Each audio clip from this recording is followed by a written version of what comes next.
Hey guys, welcome to the second episode of Get to Know Metro. I'm your host, Michelle Spaziano, and I must tell you, being an animal lover, I am super excited about covering today's Department of Metro Government. It's the K9 Unit, and joining me here is Sergeant Danny Hale, who is going to be teaching us all about these amazing dogs right here at the K9 headquarters.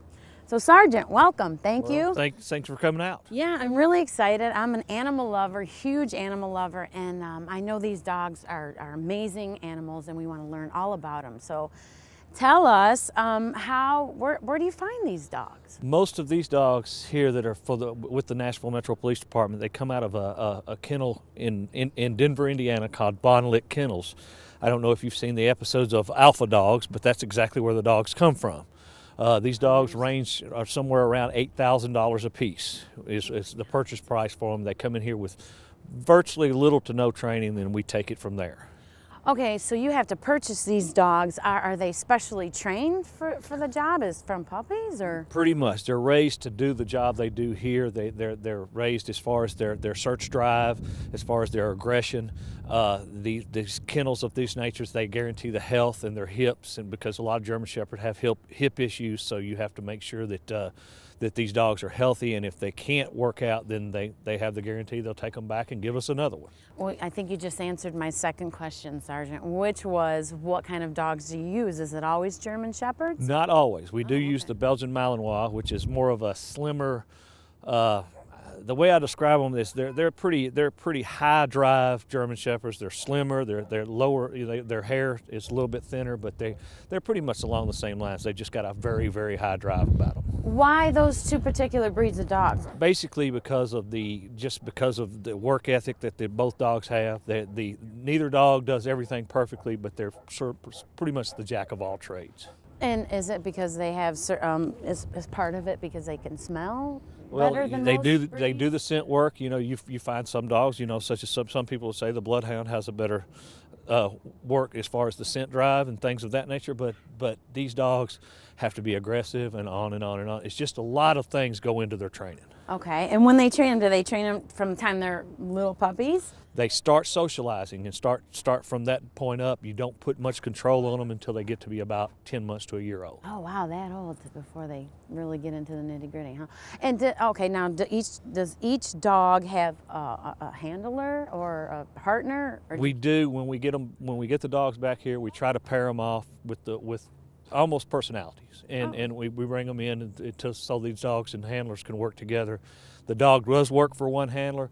If for some reason a handler has to leave or whatever occurs, then you can swap the dogs over, but it's just a little bit of a lengthy process. Do the officers get to pick their dog, or does the dog kind of pick the officer? Sometimes we do, as far as seniority. If you have an older handler that's been here a while, and if say we line up 4 in the kennel, we'll let the older handler, he or she knows what they're looking for, so that's what they go after. Do they live with the handlers? Absolutely. They do. So yes. They have like kind of a normal life when they're home and they're not working? They go home and they're just dogs. Oh, that's nice to know. Okay, so how long do they work? Like, what's a work day for a canine? It's coordinate, as far as we work 10-hour shifts. Okay. And they roll into the car with the handler. Sometimes they'll be out and they'll do 4, 5, 6 drug sniffs a day. Sometimes they'll do 1 or 2. You never know. As far as tracks, building searches, things of that nature, it's just hit and miss. You don't know how many is going to come out. They may work themselves from beginning to end, or they may have a slow day and not do a whole lot. Okay. And when they're about a year old, you said that they really get into the training. Do you know if like this dog's not going to work out, even though he might be the right breed? Is there signs that he might not be a good police dog? We normally go up, and myself, Officer Brown, which you met earlier, and Lieutenant Spencer, we'll go up and we evaluate these dogs. Normally, to get 3 or 4, we'll evaluate 20. Oh, wow. And we have a good thought that they're going to be okay when we get them here. Of course, things can happen and we can miss something, but for the most part, it's a 7.5-hour drive. I don't like making it often, so I try to get the best we can.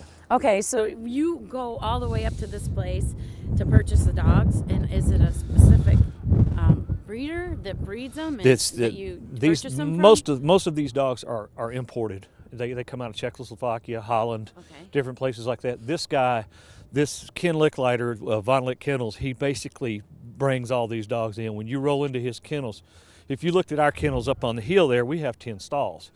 At any given time, he's got 300 or 400 dogs. Oh my goodness. So okay. he's dealing on a high volume. And yes. he strictly trains police dogs. He trains police and military. And military. And basically, we buy the green, what we call green dogs, because we do all our training in-house.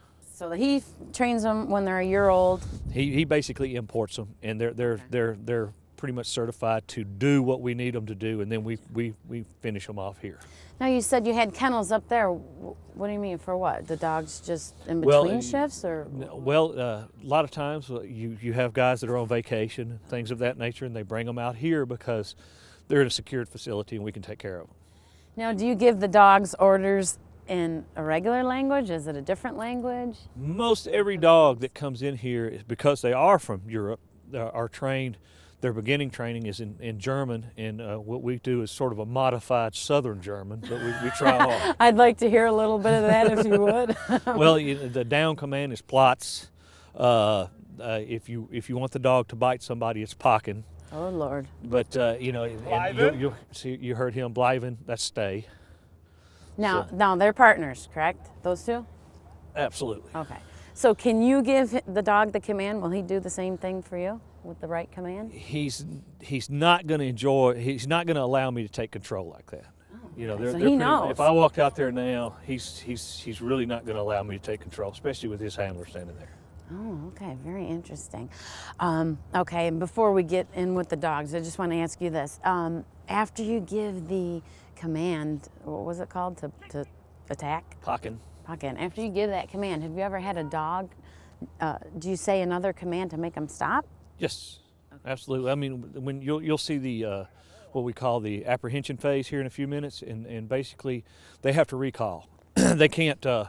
I can send him after someone, and in order for this dog to certify, I can send him out. He'll go 15, 18, 20 yards, and I have to call him. He comes back. If there's for some reason you choose for that dog not to engage, then he has to return to his handler.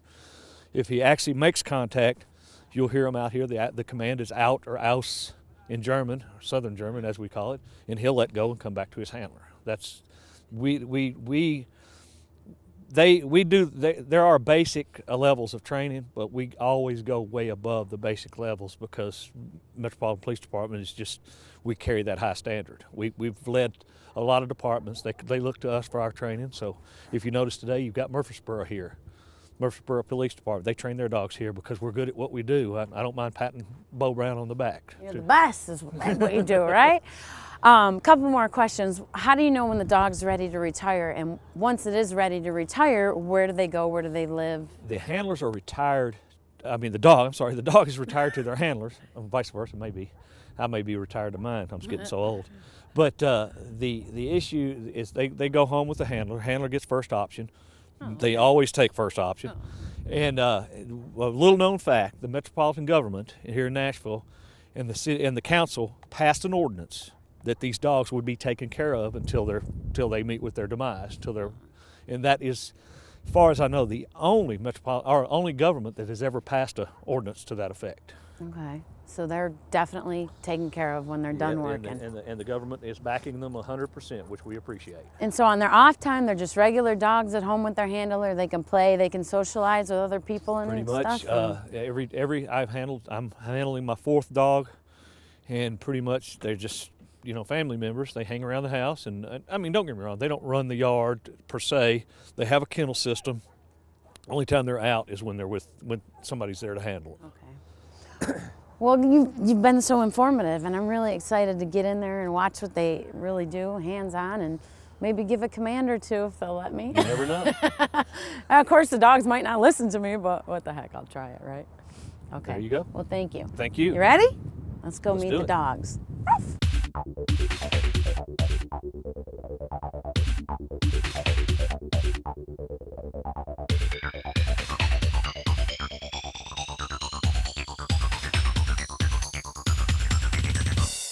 Total training, how long?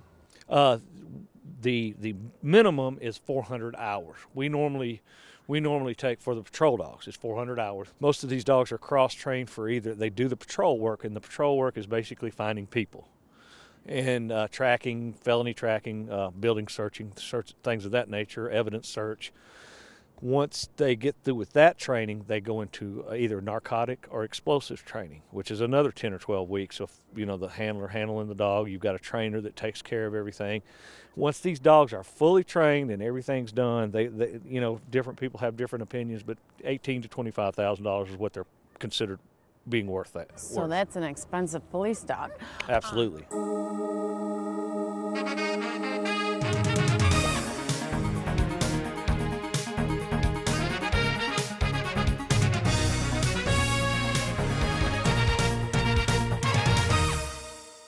Do the dogs get to wear like bulletproof vests? We had there was a few years back, I can't remember exactly what year, when K9 Aaron was killed by a bank robber.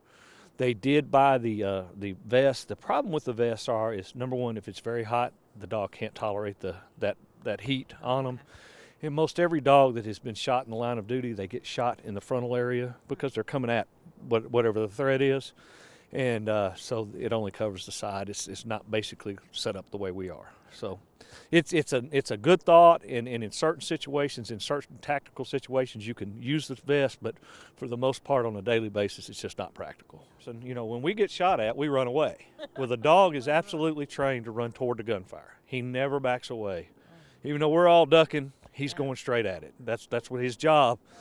We don't want to lose him, but if we lose him, it's much better than a police officer. Yeah, that's true. Oh, I'm excited. Now, are they always? Is it male and female, or does it matter? We have one female shepherd right now. She's actually up in the kennel. You might want to go visit her. Her name's Shiloh. She just does drugs, but she's a sweet dog. Do male dogs tend to be better police dogs than females? Well, to be quite blunt, it's like I answered earlier. The male dogs don't have certain problems. PMS? That's so funny you say that. We're joking, but I actually thought that on the way here.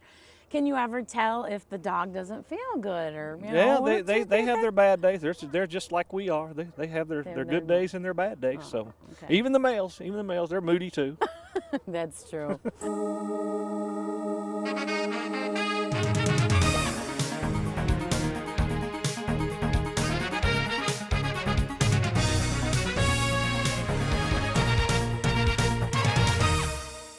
Okay, so the next dog we're going to be seeing is Apache.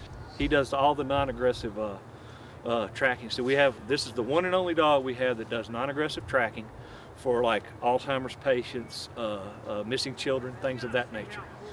This is case in point. A night like tonight, you couldn't leave somebody out there very long. Yeah, that's what he does. He don't bite.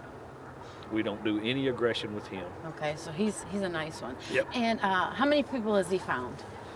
How many has he found? I think one or two so far. You don't do it very often. We get called out very seldomly. He's really good at what he does.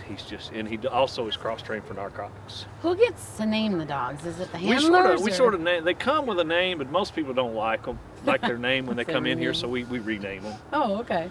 And is it up to the handler? I actually acquired my dog, so the previous guy had named him, so my name was thrust upon me, but I'm okay with that. Thrust upon me?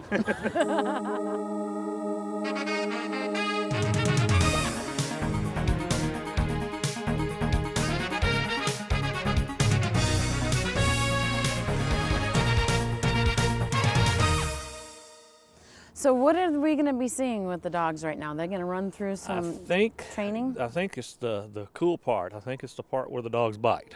So everybody wants to see that. Yeah. Oh. They asked me if I wanted to put the sleeve on, and I was going to do it. I was going to be really brave and do it until somebody said that it does leave bruises and nicks behind. It doesn't. You'll not feel you will feel the pressure, because you're talking about the average German Shepherd or Mal, probably about 750 pounds of pressure per square inch. This dog is going to come down and apprehend this man right in front of you.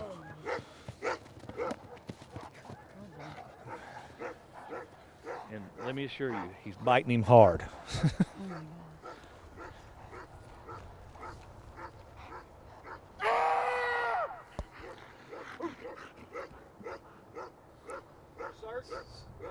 So you see what I'm telling was you. the command? Aus, aus, Oh, yes. so he does it really loud.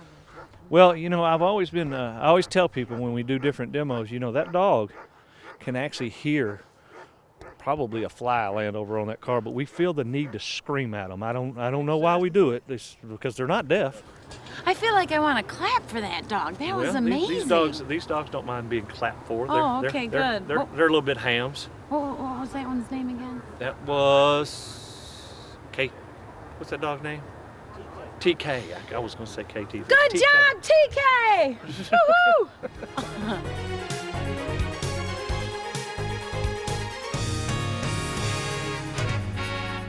Well, that about wraps it up. Thank you so much for joining us on our second episode of Get to Know Metro.